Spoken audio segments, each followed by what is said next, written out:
കുടുംബജീവിതവുമായി ബന്ധപ്പെട്ട് സമൂഹ മാധ്യമങ്ങളിൽ ഇത്തരത്തിലൊരു ചർച്ച ഉണ്ടാകുമ്പോൾ നിങ്ങൾ പരസ്പരം ഏതൊക്കെ രീതിയിലാണ് സംസാരിക്കാറ്? അത് വിഷമിപ്പിച്ചിട്ടുണ്ടോ? അതായത് നിങ്ങൾ തമ്മിൽ എന്തോ പ്രശ്നമുണ്ട് ആ രീതിക്കൊക്കെയുള്ള ചർച്ചകളൊക്കെ വന്നിട്ടുണ്ടായിരുന്നല്ലോ. അപ്പൊ വിഷമം തോന്നിയായിരുന്നു ഞാൻ ശരിക്കും? പറയട്ടെ, നമ്മളെപ്പോഴും മേലോട്ട് നോക്കിയല്ല ജീവിക്കേണ്ടത്, താഴോട്ട് നോക്കിയാണ് ജീവിക്കേണ്ടത്.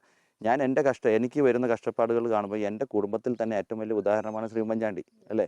അദ്ദേഹത്തിന് എത്ര കൊല്ലങ്ങളോളം വേട്ടയാടി സ്വന്തം പാർട്ടിയിൽ നിന്നും പുറത്തെ പാർട്ടിയിൽ നിന്നും വേട്ടയാടി. അദ്ദേഹത്തിൻ്റെ മരണത്തിൻ്റെ കുറച്ച് ദിവസങ്ങൾക്ക് മുമ്പ് മാത്രമാണ് കോടതി അദ്ദേഹത്തിന് ഈ പറഞ്ഞിട്ടുള്ള കേസുകളിൽ നിന്ന് വിമോചിതനാക്കിയത്. അത്രയും വലിയൊരു എക്സാമ്പിൾ എൻ്റെ മുമ്പിലുള്ളപ്പോൾ ഈ പറയുന്ന ചെറിയ കാര്യങ്ങൾക്കൊക്കെ നമ്മൾ പോയിട്ട് പല്ല് കടിക്കാൻ പറ്റുമോ?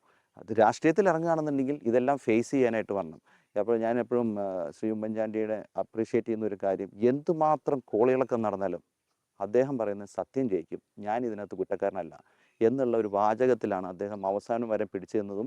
അതുതന്നെയാണ് പിന്നീട് ജയിച്ചതും. ഇന്നും അദ്ദേഹത്തിനെ ലോകം മുഴുവൻ ആരാധിക്കുന്ന ആളുകളുണ്ട് എന്നുണ്ടെങ്കിൽ ഈ പറയുന്ന ഒരു വാക്കുകൊണ്ടാണ്. അപ്പോൾ അത് അത്രയ്ക്കൊന്നും അല്ലെങ്കിൽ പോലും കുറച്ചൊക്കെ മനസ്സിൽ വയ്ക്കാൻ ഞാൻ ശ്രമിക്കാറുണ്ട്. പൊളിറ്റിക്സ് വേറെയാണെങ്കിലും ആ പേഴ്സണാലിറ്റി സ്വാധീനിച്ചിട്ടുണ്ട് ഞാൻ വളരെ. പറഞ്ഞില്ലേ, ഇപ്പോൾ നമ്മുടെ ജോർജ് അടയമുറി എന്ന് പറയുന്നത് വേറെ പൊളിറ്റിക്സ് ആണ്, ഉമ്മൻചാണ്ടി എന്ന് പറയുന്നത് വേറെ പൊളിറ്റിക്സ് ആണ്.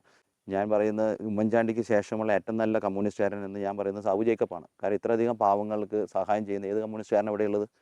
അപ്പോൾ ഇവരൊന്നും ഒരു പാർട്ടി അടിസ്ഥാനത്തിലല്ല, പക്ഷേ ഒരു വ്യക്തി എന്നുള്ള നിലയിൽ അവരെങ്ങനെ സമൂഹത്തിനെ നോക്കിക്കാണുന്നു എന്നുള്ളതാണ്. അത് ഞാൻ എങ്ങനെ പറയുമെന്ന് അറിയില്ല. നിങ്ങളും ഒരു വശം വരികയാണെന്നുണ്ടെങ്കിൽ ഞാനിവിടെയുള്ള പല വീടുകളും പുഴുക്കളെ പോലെയാണ് കുട്ടികൾ മണ്ണിൽ ജീവിക്കുന്നത്. ഒരു ചെറിയ 100 സ്ക്വയർ ഫീറ്റ് വീട്ടിൽ 8-9 ആളുകൾ ഒരുമിച്ച് ജീവിക്കുന്നു.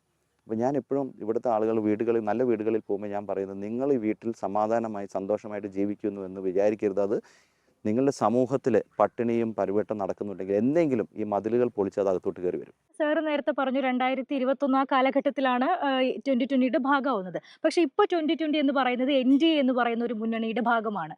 അപ്പോൾ ശരിക്കും പറഞ്ഞു കഴിഞ്ഞാൽ അതിലെന്തെങ്കിലും ഒരു ബുദ്ധിമുട്ട് തോന്നിയിട്ടുണ്ടോ? അപ്പോൾ BJP എന്ന് പറയുന്നതാണ് ഈ NDAയുടെ ഏറ്റവും വലിയൊരു പാർട്ടിയാണല്ലോ. അപ്പം അവരുടെ ആശയങ്ങളോടൊക്കെ എങ്ങനെയാണ് സാറിന്റെ ഒരു നിലപാട്? ഞാൻ പറയട്ടെ, 2020 NDA ആയിട്ട് അലൈൻഡ് ആയിരിക്കുന്നത് അൺകണ്ടീഷണലിയാണ്. അൺകണ്ടീഷണലി എന്ന് പറയുന്നത് കേൾക്കുമ്പോൾ രസമുള്ളതാണെങ്കിലും അത് ഇരുതല മൂർച്ചയുള്ള വാളാണ്. അൺകണ്ടീഷണൽ എന്ന് പറഞ്ഞു കഴിഞ്ഞാൽ ഇങ്ങോട്ടും കണ്ടീഷൻ പറയരുത് എന്നുള്ളതാണ് അർത്ഥം. അങ്ങോട്ടും ഞാൻ കണ്ടീഷൻ പറയുന്നില്ലെങ്കിൽ ഇങ്ങോട്ടും കണ്ടീഷൻ പറയരുത്. ഞങ്ങളുടെ നേതാവ് സാബു ജേക്കബ് പറഞ്ഞിട്ടുണ്ട്, മത തീവ്രവാദപരമായിട്ടുള്ളോ അക്രമകരമായിട്ടുള്ളോ തെറ്റുകൾ ആര് ചെയ്താലും 2020 എന്നുള്ളൊരു പ്രസ്ഥാനം അത് ചോദിക്കും. അത് സ്വന്തം ഘടകകക്ഷിയാണെങ്കിലും ശരി, വേറൊരു ഘടകകക്ഷിയാണെങ്കിലും ശരി. BJPയുടെ നിലവിലുള്ള ഇതിൽ സാർ BJP ഉദാഹരണത്തിന് BJP ക്രൈസ്തവ സമൂഹത്തിന് എതിരാണ് എന്ന് പറഞ്ഞിട്ട് പ്രൊപ്പഗാൻഡ ഇങ്ങനെ അടിച്ചിറങ്ങുന്നുണ്ട്.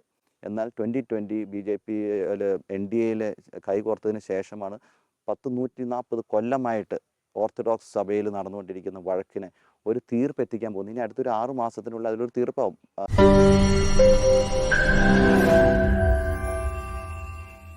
ലോകത്തെവിടെയായാലും ഏത് സമയത്തും 24 വാർത്തകളും ഓഗ്മെന്റഡ് റിയാലിറ്റി പാക്കേജുകളും എക്സ്പ്ലെയിനറുകളും വിശദമായി കാണാൻ ഞങ്ങളുടെ YouTube ചാനൽ നിങ്ങൾക്ക് സബ്സ്ക്രൈബ് ചെയ്യാം.